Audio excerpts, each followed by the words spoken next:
Ngayon po sa ating lahat. At ganoon din po sa mga kapatiran na wala pa ngayon. Good morning. Hindi nila naririnig. Pero sa mga nasa ating mission sa Barangay Salvacion, praise God, meron tayo na isang dog sa katawan ni Preacher Brother Junjun. At nawa ay kumilos ng Panginoon sa kanya at magamit sa ministry. Pero nasa observation po itong kapatid na ito. Okay? So dito po tayo sa Philippians chapter 2. Philippians chapter 2, 5 down to 11. Magpalitan tayo po ng ating verse. Sa Philippians chapter 2, verse 5 down to 11. Ang sabi po ng Bible sa verse 5 ng Philippians chapter 2. Let this mind be in you, which was also in Christ. 6.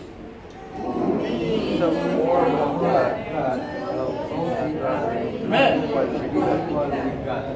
But made himself of no reputation, and took upon him the form of a servant, and was made in the likeness of men. And being found in fashion as a man, he humbled himself and became obedient to death, even the death of the cross. Wherefore God also hath highly exalted him, and given him a name which is above every name. 10. That at the name of Jesus every knee shall bow, of things in heaven, and things in earth, and things under the earth. Sabay tayo ng 11 ko. And that every tongue should confess that Jesus Christ is Lord, to the glory of God, the Father, O God Almighty. Salamat po Diyos sa iyong mga salita na aming pong nabasa. Salamat Ama sa lahat nandito ngayon na iyong pong pagkilos. Nabuksan ang kailang puso upang maintindihan, maunawaan ang bawat setas o ang iyong mga salita nang magbigay sa amin ng bawat sarong joy at ang aming pong pagmamature spiritually. Nalain ko ang iyong presensya ay kumilos Ama at kapusin ang kaaway. Patawad o Diyos sa aming mga nagawang kasalanan. Nalain ko po ang mga kapatid na nasa Norway, kumilos ka rin sa kanila, bigyan sila o Diyos sa aming encouragement to continue to serve. Sister Karen and his family, ganun po Sister Remy, ganun din po kay Sister Joy sa Portugal, ganun din po kay Brother Richard sa Singapore. Ganun din po mga kapatid o Diyos dito po sa Hong Kong. Nalain po Diyos sa bawat nandito ngayon at ganun din po sa kanila. Ay ikaw ang kumilos Ama, dahil ikaw na Diyos ay makapangyarihan at maunaway ni Diyos sa lahat ng panahon. Dalayan namin na ang iyong lingkod ay iyong pong kasangkapan na ikaw makita sa mensahe. In Jesus Christ I pray. Amen. Amen. Ako magsiupo.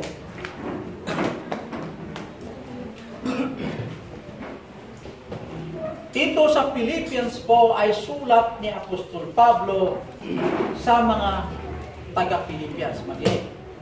Dito ang tingin dito. Walang magsasalita. Pag may makita kong magsasalita, dito na naman magsalita. Okay. Ang sabi po ng Bible, let this mind be in you, which was also in Christ. Waliwanag po na si Apostol Pablo nagbigay po ng instruction ng magbaga yung mga Kristiyano na taga Pilipos o taga Philippians.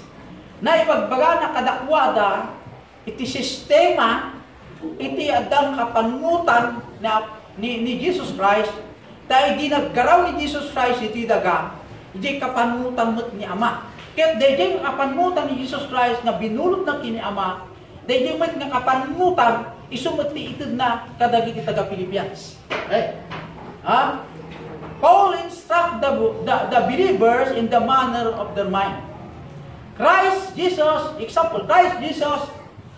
as the perfect example of the right of mentality the Christians need in order to be effective work out of salvation. Okay? Kahit mga sawi, ni Jesus Christ iti pinaka magandang eksemplo. Nukas iti panagtaray, iti panunot na nga anak ni Apo Diyos. Kahit dahil panang surot na, dahil kapanutan ni Ama, nagnangarod nga, naging active, effective, and administrative. Okay? Isu nga, iti panagpakumbaba, Kanayon ipalpalagip ni Apostol Pablo sa taga Pilipias. Nga dapat tumang akanayon nga adday ti panunot tayo. Nga isuday tati bulan ni Kristo kadagiti adala na. Kaya kadagiti mananampalataya iti. Ket no kuma iti church, dagiti membro iti maysa nga iglesia, wenno dagiti iglesia nga tinubos ni Kristo. Adda ti kastoy kakapanutan. Awan nga rod iti panagsisina, awan nga rod iti panagrenirere, awan nga rod iti gurang-gura kuma. No dikit busy tayo amin, iti panangaramit, iti pagayatan niya. Ito nga adudag iti baptist nga dumakdakkel ti trabaho si ako, into no di bumakkel at da panagsisina. Apay, wenta, DJ maysa aggaraw nga flesh. DJ maysa aggaraw nga spiritual. Laki ni inrili mo ta, inrili iniramos, example, inrili iniramos. At ang plano daw magayang na dito nga turay. At yung Presidente Ramos, kahit naman magayang ng Presidente. Asyan. Hamo balin nga, abakin ni Marcos, babayin eleksyon. Babayin by force. Yan. Nakita tayo mo ti by force. Agwiwiyak TV, like news. Mas dawak, apay anya yata. Naabukak data, hindi ba? Hindi official gazette, even the Supreme Court scrap. The reason why President Ferdinand Marcos declared martial law is to save this nation. Yan mesa. Gapo iti pakayat nang maisalakan ti nasyon ta mumat nga tumagten ti krimen, mumat nga tumag ti rebellion, mumat nga tumag ti kumontra kanya nga, ket mumat nga tumag ti komunista. Masa.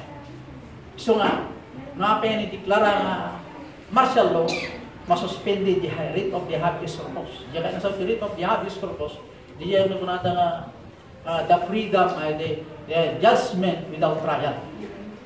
Kasi tatagamin kito sakbay nga listunda ka, kailangan mga nakatikorte. Muna ka, malubos ti korte, ngayon under arrest.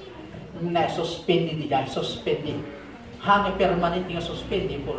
Hindi ka temporary nga masuspended. Taapay nga idi kami, idi matanda na idi kay. Matanda na dahil timpo ni Ferdinand. Ado pa siya putok dito. Agayab ni Kapitan ti meeting, handa dingding ni Kapitan eh.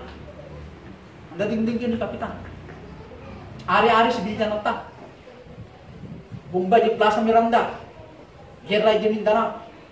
Hana matingilin ni Marcos. So nga sinuspindi na iti writ of the habeas corpus, babaen ti panay-deklara na ti martial law. So na-aristo da Ninoy, di Salunga, nag-iamin ng kontra. Hindi na-aristo da, ayan, kung masiso, natigil na na-aristo, ni Commander Dante, na-aristo, ni Sumulong, na-aristo, awat i-trial, nakulong agad daw. Dito na ang writ of the habeas corpus, natilimot ti Aquino, natilimot mga rebelde. Kaya doon mga rebelde, limaban da, na pinakay ti katsabularin. Hindi natin yung dati kita, kinita ni Marcos na hindi mo palang tayo komunista kinagiti nag-rebelde. Imawan naman tayo. No, kung 10% ng mikilos na, napan nga 4 langin. So na kayo kayang tinidin. Na, hindi kayo na kayo kulunganan ang communication, may masig ti krimen. Hindi na kayo dirwar, nagado ti krimen. Kit ni Paiditi ka, ni Major pala, di ba, ni Unasa. Di ba, ni may isang warta, kumukontra kay Duterte. Senador. Ano ka na? Trillanes, kapitan lang Ilidia. Nagiti ito kumentro yun, yung Pulimaros, ito mong parparigan, di ba? Ti Major ni, yan. Ibiyason na kita, hindi, General ni Marcos. The instruction ni Marcos nakita ay yung official gazette. I instruct my men all generals, police, may kuwan, being the commander-in-chief. Na, respetuin nyo man lang itimak ko ng liberty, the right of the accused. Ngayon kadagiti rebuild, the high, diyan ko natin rebuild, di nangato ti kwanan, nangato ti kriminal, datatang insurrection, rebellion. Di dyan ko natin arreston daw without warrant. Yung naging criminal, ay kay magnati 40 di tayo. Kung makriminal, pimatay ka, handa ka basta arrestuin. Magnaka mo natin due process. Hanggang takit, magdikit, balitakit. Awa mo tinaibang harami ko mga. Kaya kita tugaw nga general, kita mati general ni ko, at kita mati tauhan ni Marcos ba't lang ilig, sa ni Biaso, ni kita tugaw general ata. Sudah kita tormentor, violator ilig. Kaya po namin, may papasol amin kini Marcos. May samot ni Ramos, isumot na ito si Chief of Staff acting, hindi pinaglib na ni Ber. Nila the Chief of Staff. Pinaglaso na. So nga, nung may pangitilintin, Marcos has the right to preserve the mission. Temporary mo, di martial law, ang pag niya permanently. Because he want to serve, he want to save his nation. Dahil mo tatay rason ni Marcos, si Mamo nag-push yung galing nalalagitan, may pensyon sa Chaco, ordinaryong lawyer lang, hindi po ni Marcos. Hindi mga galing na lawyer sa tag-tagaling, hindi po ni Marcos. Hinamon ko ni Marcos, sino ti kumontry ti paglintig ako, may damo ti sumahang kanda kanya, magkitipag-debate yung paglintig. Ako may simahang, ang damo yung official kasi ito tayo, yung Philippine report, at dahil mabasa yung pati. Hindi mo buyahan, di ba? Sa lutsod, ano yan itulong ni Salunggangay, yan man tinitulong na Aquino, yan man tinitulong niya, timpo ni Marcos na, ito open na Team Marcos, tumulong kayo ba niya, ni Marcos, hindi, tulungan da. Sa ito na election, lumabang kayo ito kanya ka. Nang tumulong, puro criticism ba ito? Nakajariwa na yung bulitin, nabasa ka ka. Original official kasi. Tulungan da, makapakasipan ka sa inyo, problema yung maya, tulungan da. How to govern the government, I open suggestion. Nulit kita nyo din, puro criticism. Una tayo, bilbilukon na yung ubaw na. Tama bumaba ako, yung nakarayan na bang muto bilik. Anya connection na siya, adal tayo ito. Mga kinikil, ladies and gentlemen. DJ, adal, iti naglabas. Iti na spiritual nga adal, iti nasantuan na kasulatan. May mayat mula ano Kristiyano, ag may sa. Hello? Kita nyo magiging pimano teacher si Day. Hindi nag-obey kami ng instruction. At ibilang tayo dito, mga 30, 35, 40. Nag-obey lahat ng instruction ng mga ito. Nasuruan natin sa winning, nasuruan na how to be in the front, how to lead them to singing. Nasuruan na kami nito. Hanggang dilimayin na, naabot mo 100 plus attendance. Hindi maabot mo natin na 100 attendance hindi yung magkaroon din criticism kanya. Pangamba, kadagi paspasyari ka man ang palataya. Aking pastor, at ang sa uni kastuye. Sino? Ni kastuye kapsa. Apay? Kastuye, awang nga kanumay. Puro pamilya maas kastuye ka na. Kaya bagada kasi yung connection na niyo ba? Agad-agad yung mga baso dahil pastor, kasyan. Hingga na after a year, maray. Pastor, at baso mo. Niya baso ito. Naipo nga siya, may teacher sa tutungkin sa'yo. Kapag niya 18 dami kayo, ano yung problema ang kanya kamsa? Secretary, tingin, lock mo na ito. Pastor, baso mo, apay nga nung bago panalangin. Kapag ka ijay, papapanahon ng tao. Dapat ito yung kumunik ka. Dapat dito ka sa loob, kamaya mo mga membro, move sa labas. May session kulit. Ang maliit kasi yung pastor, dito kunig DJ lang wag to 12, binil kang puti wag to 12 nga daig nila. Sinong batak ambiya? Apa yang nag-visit pastor, mga araw, dagda kayo na train. Ngamin, ang mga panahon pa bilang kayo kami sa pastor. May katlo, niya problema mo sa pastor, maupay support pag po sa church. Awan pa. Wala. Ada problema ko pag nakasok kasi tugalan, okay kang pastor ka okay, nung bata kami namin yung ibig sabihin, binilikan natin yung ano ba gusto mo. Maliban sana kung 30 attendance sa'yo, hindi sinurupot kayo iyo na pan 100. Ay, may suggestion ko sa. Mabalik pagbigyan natin dito sa kamay sa suggestion na kayo. Yung parte yung suggestion na kayo mato tayo. Mamay, di simuro kayo timbaga 100. Di ka muntra kayo, bimaba kayo.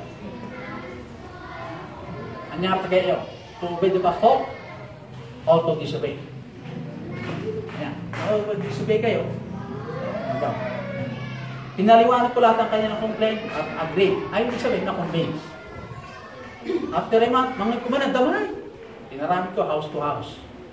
Pwede yung problema ko siya, paano yung malita sa Baling Arabi. Kuminsan ko siya, di ba Baling Arabi? Baling Arabi. Gusto nga, I challenge you members. Sana hindi dumating ulit yung ganyan. Kaya inoobserbahan ng pastor ang lahat ng mga tupa. Kasi ang mga tupa, pag tayo po mag-workout magkaisa, lalago po ang gawain. Amen? Amen. Yun ang demokrat naman tayo. Open, ano bang problema ko sa? Nung nagsaw ka, ay kaagsaw ka as a member. No, kung makatungtong mo ni kuyang mo, ang kaagsasawa nga natangtang na ni kuyang mo, agsaw ka na ta as a brother. Kasi ganito kami kuya eh. Agsaw ka nga mo lang.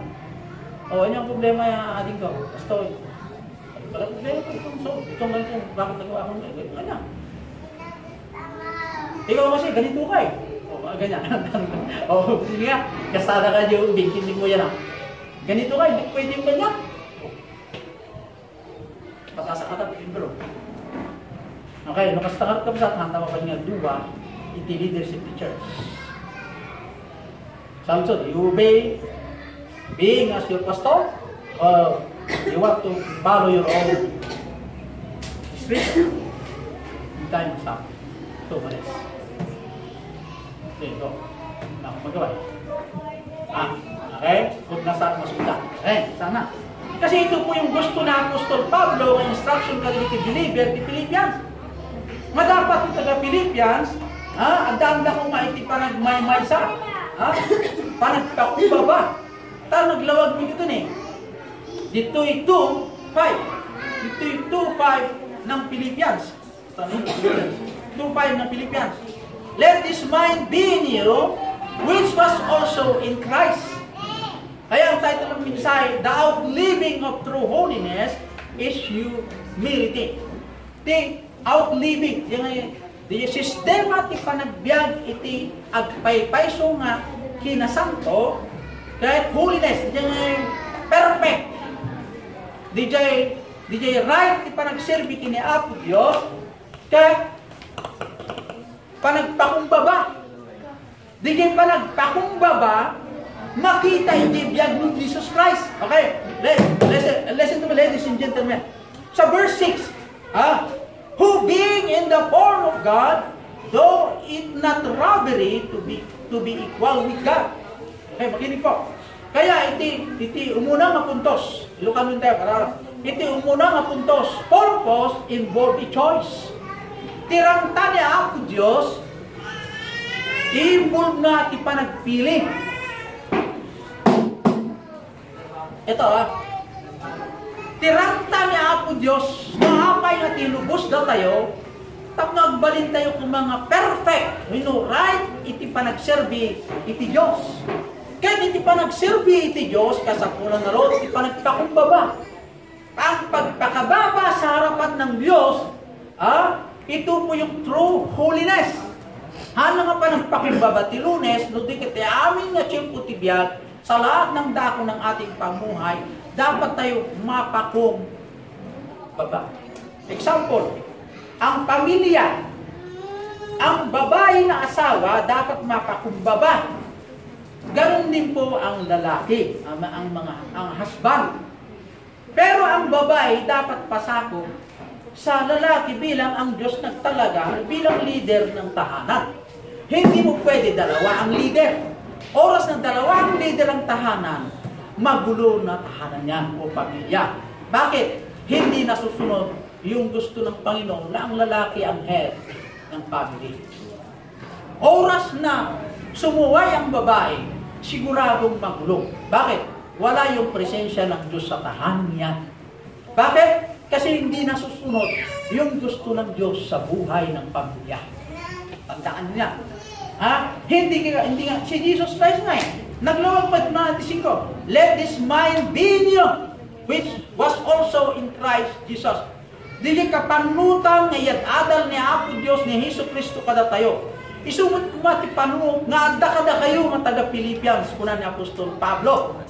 Tani Jesus Christ, despite nga isunag at may nga Diyos, handa nga inala nga to be equal with God, because He is in the form of man. Handa nga inagaw di jay lumang pay, ada kapangyarihan na to be equal with God. Handa nga inala di jay. Kit di jay ka pa ng marabid na itibagi na, in-consider na tibagi na as a man, is a kind of humility. Okay? Panagpakumbaba. The importance of God, the importance of God's will in the mind of Jesus Christ.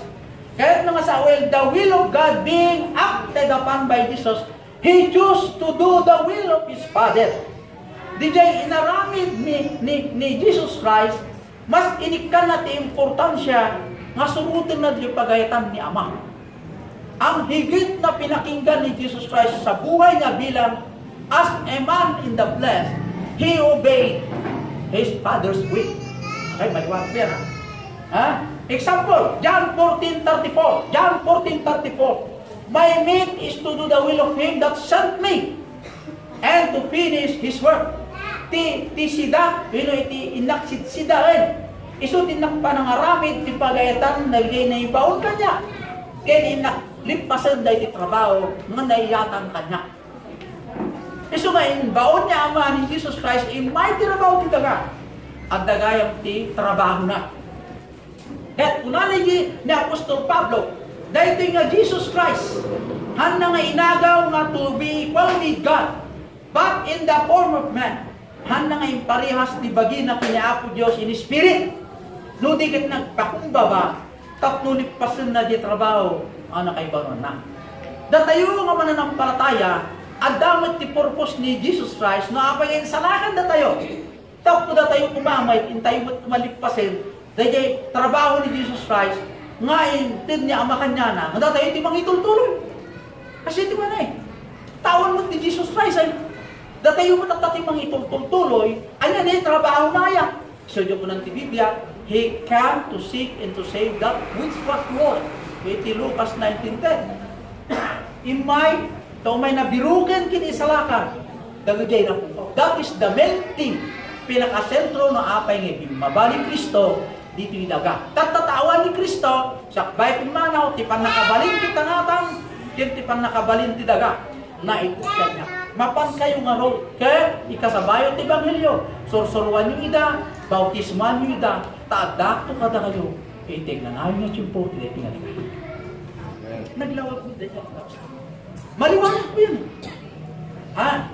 Kaya, John 5:36, but I have greater witness than that of John. At dati napigpig sa nga testigo, maliban kini John na nagsauhan niya, for the work which the Father hath given me to finish, the same works that I do, bear witness of me, that the Father hath sent me into this world. Di pang mapaninit na ko, at di pang maniknik ko na pigpig siyang ni John. Ni John, panpaniknikan na ni Jesus Christ, isot nakaibaw na ni John. Ano ito yung paniknikan ni John? Mga ito yung Savior na yung baon niya ma. Iso ti manunubok ting pag-asa tayo ang mangugas ti basol ti daga. Pampaniknikan ni John dayta. So nga babawi kay ti basol yo tadadui ti Savior. Like ti Jesus Christ. Pagkakata kayo. DJ nga John ni baga ni Apostol Pablo. Ngayon baga ni Jesus Christ. Nga daytoy nga pamaniknik ha ang kini John nga pampaniknikan na may pangpin ni Jesus Christ at dapat na pigpigsam ni John. For the work which the Father hath given me to finish, the same works that I do, bear witness of me. Lo niya tinakaibaw na. Ar-aramidak, dahil imbaon ni Ama kanya kapatrabaho, di inaaramida, timang pampaniknag, may pangkapanyak. Lahat ng aking ginawa, nagmula sa Ama. Dahil inuutos ng Ama sa akin, at lahat ng aking ginawa, iyon po nagpapatunay na ako nga, yung sinasabi ni John. Maliwanag pa, mga kapatid. Sa John 5:36. Sa John 9:4, I must work the works of Him that sent me while it is day. Dapat gampanan ko na trabahuin ang kanyang pinag-utos sa akin habang ang araw ay araw pa. Kasi humahabol ang dilim. So, ibig sabihin, there is a limited time. Limitado yung oras ni Jesus Christ yung daga. Kaya hinahabol na rin ang panahon na ang kanyang salita ay may pangarap sa araw ng dako sa lupa. Why is knowing and doing the will of God so important for the believer? Bakit ba mahalaga na malaman natin yung ginagawa ng kalooban ng Ama na importante sa mga mananampalataya? Bakit? Obedience to God's purpose is the only sure way of fulfillment for the Christian's life. Ang pagsunod sa plano ng Diyos sa ating buhay is the only sure way of fulfilling for Christians doing. Isu dayta iti pinakasentro nga matungpal tayo dayjay na ibaunan tayo at mapay nga salakan na tayo. Isu nga dagayang purpose ni Apo Diyos kada tayo. Kung bakit tayo tinubos, dahil may plano ang Diyos sa atin na tayo naman ang magpatuloy to accomplish the task o yung ating obligasyon upang tayo po ay maging success. The word obedience is the key word. Obedience. Amen? Amen. Kasi kung walang obedience wala, paano yan? Hindi, kasi dati gobyerno. Hindi po pwede lalakad ang gobyerno kung walang obedience of command. Bilang the commander-in-chief o the president, being the commander-in-chief, dapat ito magsisistema ata o lahat ng mga armed forces sumunod sa presidente. Ito kaya 6 na taon naman ng presidente. Sumunod kayo sa lahat ng gusto niya para i-accomplish yung mission niya kung bakit siya na-elect. May mga pangako naman. Huwag ka kumontra. Pagdating sa eleksyon, saka ka kumontra. Kasi president, lahat ng inutos mo akin, sinunod ko, pero palya ka. Kaya nga pag ako naging presidente, ganito sana ang solusyon. O doon ko kumontra. Pero ginawa mo naman ang tungkol mo bilang kung ano ka nakalagay. Kung ganahin ka. Ako, pastor, na-assign ka bilang janitor dito sa church. Puro kritisisig ka naman sa akin, hindi mo ginampanan yung bilang janitor. Hindi wala rin ma-complex. Gampanan mo pagka-janitor mo. Janitor ka, imbis na 5,000 ang sweldo mo, binigyan ko 2,000. Eh, di korap ako. Di doon siya magreklamo pagdating sa eleksyon. Ulit ang mga presidente, o yan, reklamo na. Nung halik ka president, sabi mo 5,000 sweldo ko, ngayon 2,000 na. Pero ginampanan ko ang tungkulin bilang sanggan.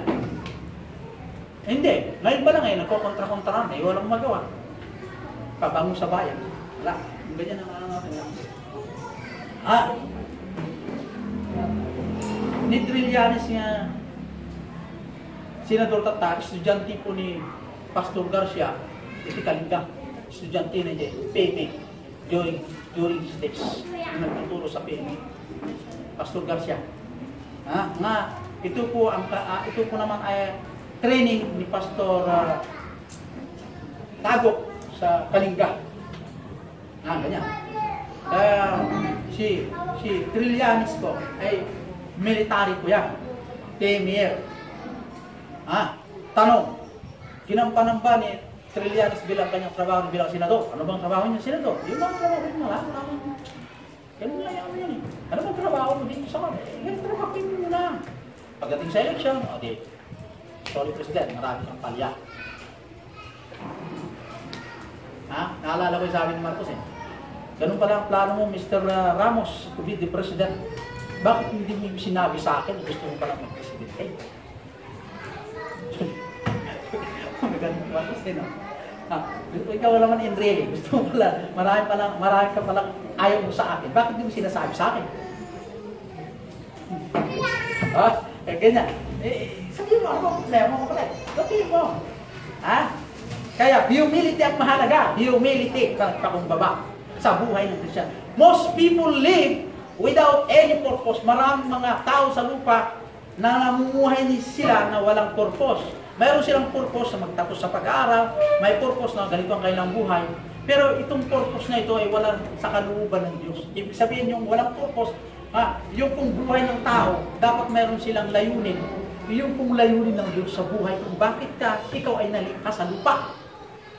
Kung magpaplano ka according to your own will, it's nothing to the Lord. Wala akong kabuluhan sa Diyos yan.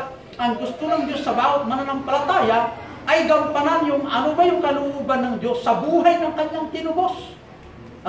Kaya yun ang mahalaga. The nature of a chosen purpose, a chosen purpose. The nature of a chosen purpose. It is important that the purpose of Christ was chosen and not by force upon Him. Jesus willingly accepted the will of God and determined within Himself to do the works.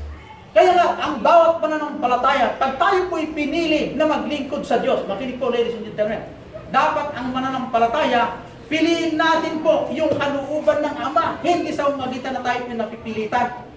Si Jesus Christ willingly accepted the will of God. Kasi kilala niya ang Diyos na siya po ay perfect God. Kilala niya ang Diyos dahil ang Diyos, pag siya pong namili, ay kumpleto. Kaya He accepted His will na siya ang masunod sa buhay niya. Kung si Kristo, tinatanggap niya yung kalooban ng Ama, bakit tayo bilang tinubos, adopted children of God, hindi naman natin susundin yung kalooban ng Ama? Alam niyo mga kapatid, si Jesus tayo, binigyan tayo ng example, a good example, panagpakumbaba. Dapat ni Jesus Christ mo tinatangsit Narastog ko nga, mga narastog. Apay ko na, narastog ko nga. Hoy, si ka nga hujok sa utang sa piki nga Jesus Christ. Di ka mamatay, o bantay, palis ka. Pwede sana yung example mo para mamatay na. Hanggang inusar ti pan nakabalin na. No di inusar na, di jay kinatatao na as a flesh. Anya ti purpose na, di will gawin ni Father, napakumbaba. Iso nga dapat na masunutin, di kaya tiyama. A Christian one must choose by an act of free will to submit to the will of God. Ang Kristiyano, dapat si bubuslon minyo si pupuso, nga awatin na niya pagribingan na, kahit nga awatin na niya pagribingan na, at pasakot sa tayo direksyon ng Diyos. Ngayon na kayo dati kaya awatin. Pasakot na. Okay, dito sa pangalawang punto, passion in body change. Passion. Di jay panakipag-read na kadagad ang say. May turing nga tibagay, may isang gobyerno to. May sana, nalain nga taan.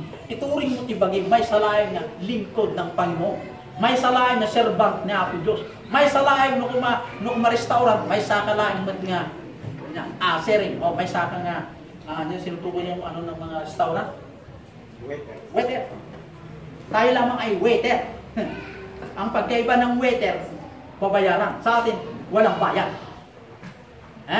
Yung waiter ng trabaho dahil may sweldo. Sa atin, wala akong sweldo. Ganyan. Servant, the likeness of men. Passion as a man. Kaya we should have the attitude of change. Yung mga ugali natin na ugali ng lamang, tatanggalin natin, i-accept natin yung ugali ng langit, na pasakot at pasagmit without force. Kahit ng Panginoon ay hindi po namilit sa atin. Si Jesus Christ hindi po napilitan na sumunod sa Ama. No, willingly obey the Father's choice. Paliwanag to, mga kapatid. To be used of God, we must be willing to change, adapt, and get better if we are to be. Meaning, never accomplish anything for God because they will not acknowledge that they did not change. Ang mga tao sa lupa na anak ng Diyos, hindi sila matutong tumanggap yung pong kalooban ng Diyos na siya ang masunod sa kanilang buhay. Ang gusto ng tao, yung ating kalooban, na yung direction na gusto natin, yung po ang gusto natin masusunod. Pag ganyan po ang mangyari, hindi natin sinusunod yung kalooban ng Diyos na si Kristo pinatunayan sa atin, na si Kristo po ay naging masunurin. Remember, Christian, the greatest room in the world is the room of self-improvement. Yung pinaka-the best sa bawat mananampalataya, yung self-improvement, na ang Diyos ang mag-i-improve sa katawang ito sa umagitan nating pagsunod bilang nasa laman. Si Jesus Christ nasa laman, sumunod sa Ama. Tayo bilang tinubos ni Kristo, dapat masunurin din po tayo sa kalooban ng Ama. If we disobey the command of the Father, we disobey Jesus Christ and the Holy Spirit, ang ating pong makukuhang ugali, nothing at all. We are still in vain. Walang kabuluhan. Kaya kailangan natin ang change of character, the character of Christ should be in our attitude in order that the church may grow. You cannot build a big church without a good character. Kaya mahalaga po a good character. Amen? For the last, verse 8, pursuit involve a commitment. Pursuit po, the operation to military, kamatin nyo, ipagpatuloy nyo, ang tuloy kayo ang kamatin. Kaya tartaray na kalaban. Hindi na ba? Sigma. Dahil na spiritual nga panagtultuloy, at tultuloy tayo yung kalooban ni Apo Diyos, ikat iram-raman naman ti makumpunang commitment. Anya ti commitment, noong unang commitment, ang ating buhay nakakumit sa Diyos. Never na magkaroon ka ng appointment sa ibang activities pagdating sa Sunday. That is a example, ang commitment. Kung nag-commit ka na, o ating ka ng church, iti kastoy nga Sunday, iti oras ti kastoy nga oras, commitment mo kina Apo Diyos, you should not accept any other commitment to others. Deny mo, unaccepted sa mga ibang appointment. Sa ating kasi, sa ulang tinuwang, tinuwang ko kaya ako na lino nga, di paglino nga. matay ginuang ko. Aguray ka pa Sunday ka. Muna ginuang.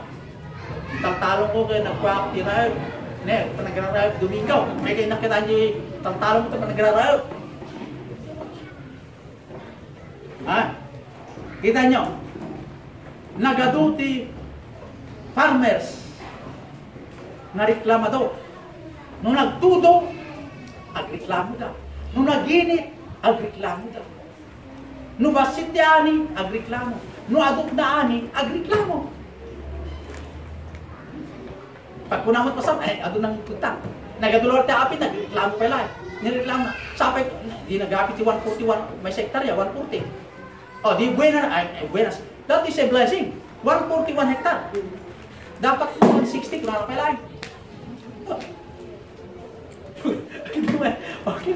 Pagkalong na pinapos. Dapat 160 ako na 140 ma. Kung ano ba yung tao. Oh. Hindi nagalit yung 80. Hindi. Gamot ng pleno. Kaya mo rin masatisfy yung tao ngayon. Di problema yung tao ijay. So nga, kung nalaro nga. So nga, the gospel i-share sa kanila. At ang, hindi lang pong gospel, yung magpatuloy sa Diyos.